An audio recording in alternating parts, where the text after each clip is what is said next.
Hello guys, welcome to our channel World Movie Tamil. நம்ம இன்னைக்கு என்ன படத்தை பத்தி பார்க்க போறோம்னு பாத்தீங்கன்னா 1957ல ரிலீஸ் ஆன ஹெவன் நோஸ் மிஸ்டர் ஆலிசன்ங்கிற ஒரு சூப்பரான படத்தை பத்தி தாங்க பார்க்க போறோம். இந்த படம் கண்டிப்பா உங்க எல்லாத்துக்குமே ரொம்ப பிடிக்கும். ஒரு வேளை உங்களுக்கு பிடிக்காம போயிருச்சுன்னா கமெண்ட் பாக்ஸ்ல பிடிக்கலன்னு கமெண்ட் பண்ணுங்க. 50 கமெண்ட் பிடிக்கலன்னு வந்துருச்சுன்னா கண்டிப்பா நான் இந்த வீடியோவை டெலீட் பண்ணிடுறாங்க.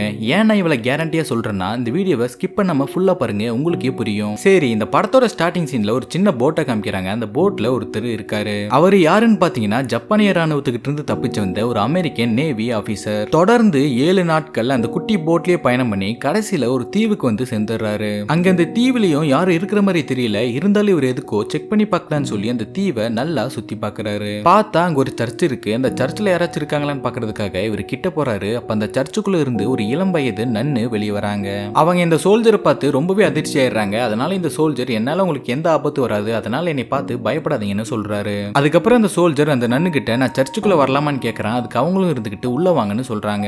இவனும் 7 நாள் தூங்காம அந்த கடல்ல பயணம் பண்ணனால அந்த சர்ச்சுக்குள்ளேயே அசந்து தூங்கிடுறான். அதுக்கப்புறம் அவன் கொஞ்சமா தூக்க கலக்கத்தோட கண்ணை திறந்து பாக்குறான். பார்த்தா அந்த நன்னு அங்க இருக்க எல்லா மெழுகுவர்த்திக்கும் நெருப்பு பத்த வச்சுட்டு இருக்காங்க. இந்த சோல்ஜரும் ரொம்ப பதறி போய் அந்த மெழுகுவர்த்தி எல்லாத்தையும் அணைச்சிட்டு இந்த மாதிரி நீங்க நெருப்பு மூட்டி சிக்னல் கொடுத்தீங்கன்னா அந்த ஜப்பானிய ராணுவம் நம்மளைய ஈஸியா கண்டுபிடிச்சிருவாங்கன்னு சொல்றான். அதுக்கப்புறம் அந்த நன்னு அந்த சோல்ஜர் கிட்ட நீங்க பார்க்க ரொம்ப டயர்டா இருக்கீங்க, என்கிட்ட ஃப்ரூட்ஸும் சாப்பாடும் இருக்கு, நீங்க அதை சாப்பிடுங்கன்னு சொல்றாங்க. அதுக்கு அவன் இருந்துகிட்டு நான் சாப்பிட்டதுக்கு அப்புறம் சிகரெட் குடிப்பேன், உங்ககிட்ட சிகரெட் இருக்கான்னு கேட்கறான். அதுக்கு அந்த நன்னு இருந்துகிட்டு என்கிட்ட சிகரெட்லாம் இல்ல, ஆனா அதுக்கு பதிலா இன்னொன்னு இருக்குன்னு சொல்லிட்டு பைப்பு மாதிரி ஒண்ணு வாயில வச்சு சிகரெட் மாதிரி குடிப்பாங்கல்ல, அது எடுத்துட்டு வந்து கொடுக்குறாங்க. இந்த சிகரெட் குடிக்கிற பைப்பு யாரோடதுன்னு அந்த சோல்ஜர் அந்த நன்னு கிட்ட கேட்கறான். அதுக்கு அந்த நன்னு இருந்துகிட்டு இந்த சர்ச்சில் ஒரு ஃபாதர் இருந்தாரு, அவரோட தான் அப்படின்னு சொல்றாங்க. அடுத்தது அந்த ஃபாதர் எங்கன்னு சொல்லி கேட்கறான். அதுக்கு அந்த நன்னு இருந்துகிட்டு அவரு 2 வாரத்துக்கு முன்னாடி இறந்துட்டாருன்னு சொல்றாங்க.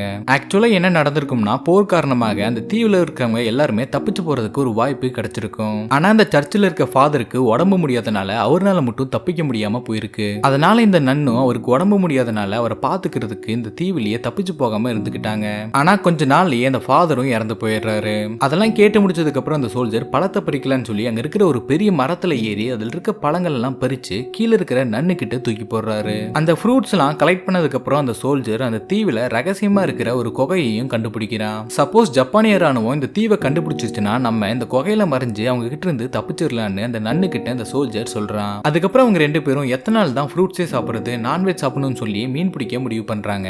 நம்ம சோல்ஜர் ஒரு குட்டி போட்ல தானே வந்திருப்பான். அந்த போட் எடுத்துட்டு கடல்ல போய் ஏதாச்சும் பிடிக்கலன்னு சொல்லி பாக்குறான். அப்ப அங்க ஒரு பெரிய சைஸ் ஆமை போயிட்டு இருக்குது.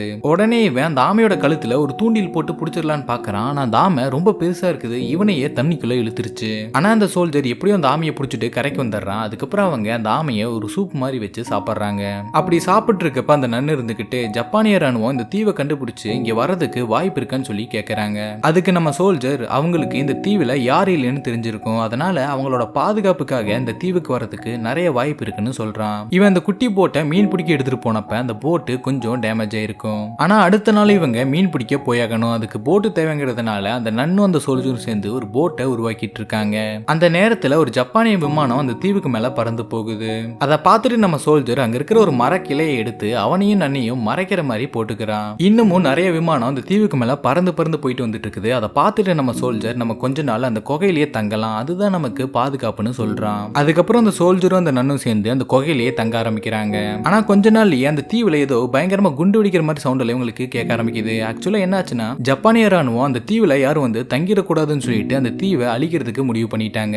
அதனால அவங்க நிறைய குண்டுகள்லாம் அந்த தீவுல போட்டுட்டு இருக்காங்க. அந்த சவுண்டு தான் இவங்களுக்கு கேட்குது. அதை புரிஞ்சுக்கிட்டு நம்ம சோல்ஜர் இந்த நன்னு கிட்ட பயப்படாதீங்க, அவங்க போற குண்டுனால இந்த குகைக்கு எதுவும் ஆகாது, நம்ம சேஃபா தான் இருப்புன்னு சொல்லி அந்த நன்னுக்கு தைரியம் சொல்லிட்டு இருக்கான். அவங்க போற குண்டுனால ரொம்பவே சவுண்டு வந்து அந்த இடமே அதிருது. அதை பார்த்து அந்த நன்னுக்கு கை கால்லாம் நடுங்கி ரொம்பவே பயப்படுறாங்க. ஆனா நம்ம சோல்ஜருக்கு இதெல்லாம் நார்மல் தான், ஏன்னா அவன் தினமும் இந்த மாதிரி ஒரு நிலைமையில தான் வாழ்ந்துட்டு இருந்திருப்பான். அதுக்கப்புறம் அந்த நன்னு இருந்துகிட்டு நான் இப்படி கை கால்லாம் நடுங்கி பயப்படுறதுனால என்னை கோலை நினைச்சுக்காதீங்க, நானும் தைரியமானவதான் சொல்லி பேசிட்டு இருக்காங்க.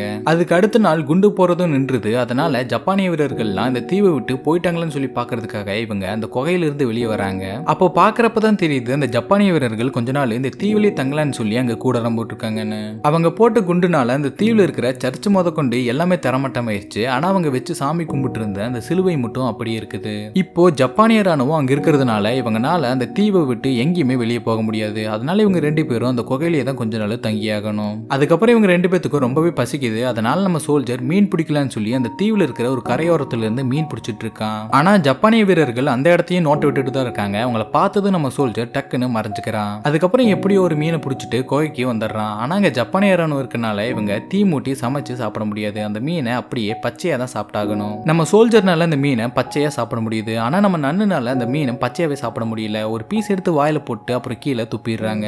இதெல்லாம் நம்ம சோல்ஜர் பார்த்துட்டு நைட் அந்த நன்னு தூங்குனதுக்கு அப்புறம் அவன் உடம்பு முழுக்க களிமண்ணை பூசிக்கிட்டு அந்த ஜப்பானியர்கள் இருக்கிற கூடாரத்துக்கு பதுங்கி பதுங்கி போறான். எதுக்குன்னா கண்டிப்பா அந்த ஜப்பானிய வீரர்கள் சாப்பிட்றதுக்கு ஏதாச்சும் வச்சிருப்பாங்க. அதை எடுத்துட்டு போய் அந்த நன்னு கொடுக்கலாம்னு சொல்லி தான் அங்க வந்திருப்பான். அங்க இருக்கிற சாப்பாட்டையுமே கண்டுபிடிச்சு எடுத்துருவான். ஆனா அந்த இடத்துல திடீர்னு 2 ஜப்பானிய வீரர்கள் வேற வந்துடுறாங்க. அதனால நம்ம சோல்ஜர் அங்க இருக்கிற ஒரு இடத்துல ஒளிஞ்சுக்கிறான். அவன் ஒளிஞ்சுக்கிட்ட இடத்துல ஒரு எலி வேற இருக்குது. ஆனா அவனால அந்த எலியை எதுவும் பண்ணவும் முடியாது. அது கடிச்சா கூட கடி வாங்கி தான் ஆகணும். ஏன்னா இவன் ஏதாச்சும் சத்தம் போட்டானா அங்க இருக்கிற எல்லா சோல்ஜர்ஸுமே எந்திரிச்சிருவாங்க. அந்த ஜப்பானியர்கள் 2 பேர் போவாங்கன்னு சொல்லி வெயிட் பண்ணி நம்ம சோல்ஜர் அந்த இடத்துலயே படுத்து தூங்கிடுறான். அதுக்கு அடுத்த நாள் காலையிலேயும் விடியுது. நம்ம நன்னு வர எந்திரிச்சு நம்ம சோல்ஜரை காணன்னு சொல்லி ரொம்பவே பயப்படுவாங்க. ஏன்னா நம்ம சோல்ஜர் எதுவுமே சொல்லாம தானே நன்னுகிட்டு இருந்து நைட் வந்திருப்பான். அதனாலதான் இந்த நன்னு என்ன நினைக்கிறாங்கன்னா நம்ம சோல்ஜரை இந்த ஜப்பானிய வீரர்கள் தான் ஏதோ பண்ணிட்டாங்கன்னு சொல்லி நினைக்கிறாங்க.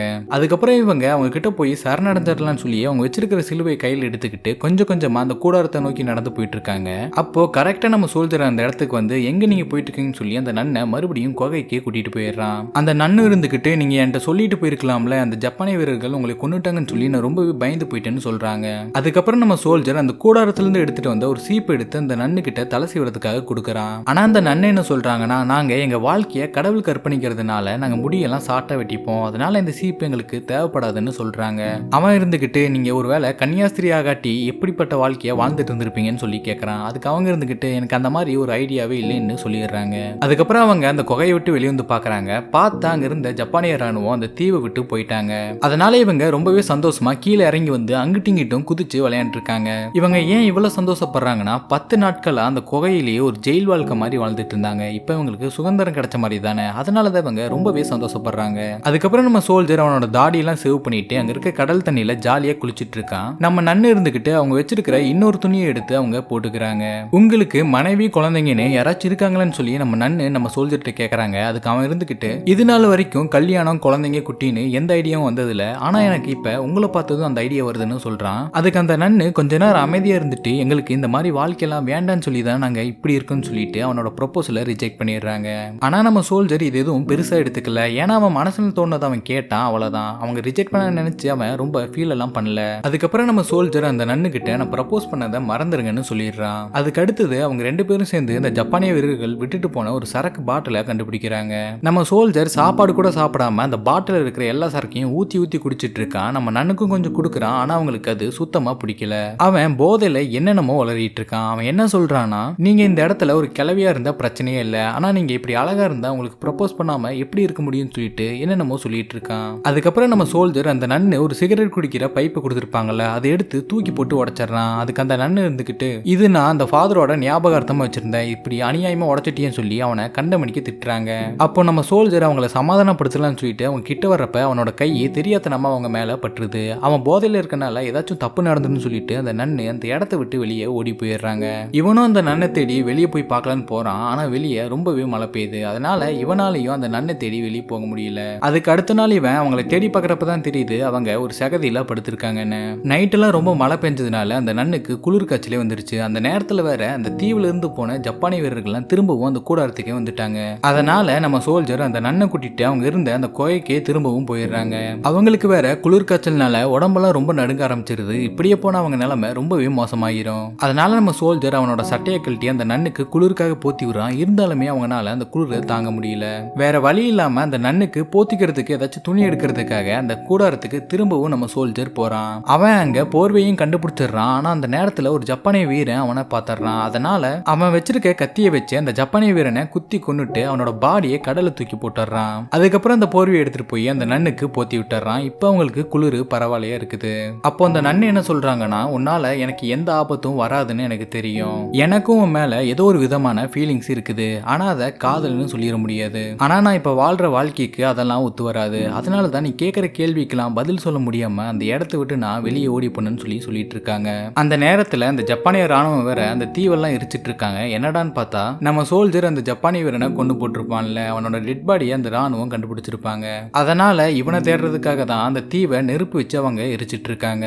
அதை புரிஞ்சுக்கிட்டு நம்ம சோல்ஜர் நன்னு கிட்ட என்ன சொல்றான்னா அவங்க என்னைய தான் தேடிட்டு இருக்காங்க. இப்போ நான் போனா அவங்க என்னை கொன்னுட்டு இந்த தீவை விட்டு போயிடுவாங்க, அதுக்கப்புறம் நீங்க பாதுகாப்பா இருப்பீங்கன்னு சொல்றான். ஆனா அந்த நன்னுக்கு இதுல கொஞ்சம் கூட விருப்பமே இல்ல.